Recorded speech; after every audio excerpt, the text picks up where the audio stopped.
today? The hair video. We're doing a hair video? Yes. We got dirt. We can do makeup.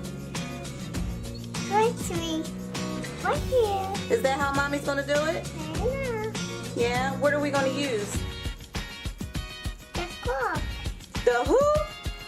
The clock. Say pomade. Pomade.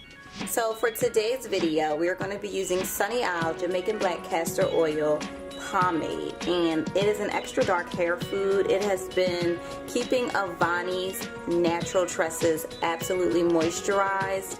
I've noticed a difference with how moisturized her hair is after her day at school and after I take out a style. We're also going to be using Mielle Organics Avocado Hair Milk. This is one of my favorite moisturizing products for both of my girls' hair.